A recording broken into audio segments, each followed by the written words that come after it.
morning po sa ating lahat mga tol. Uli, nagbabalik tayo dito sa ating push-up at ito po ang day 182. Grabe, salamat po sa Diyos, ano? Talagang ating pong natyagayan. Siyempre, kailangan din ng ating effort. So, kailangan natin paglahanan talaga ng oras at gawin nating masaya. Ano po, dapat masaya tayo palagi. Kaya kung ginagawa mo isang bagay na masaya, walang problema, diba? So kaya huwag na natin patagalin to. Day 182 na tayo sa ating push up. Let's go!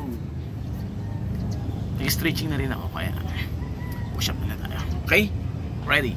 1, 2, 3 and go.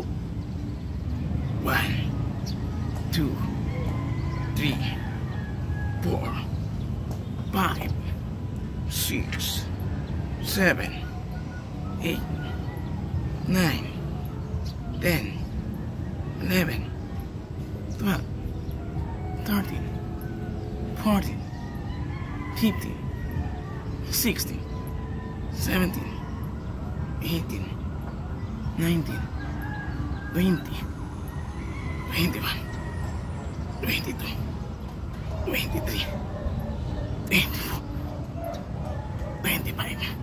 Habang tumatagal, bumibigat. Ayan, hanggang dyan na lang muna tayo. At syempre, salamat po sa Diyos. Po at last na pinagkakalob po sa atin. Babay po. Pag-ibig.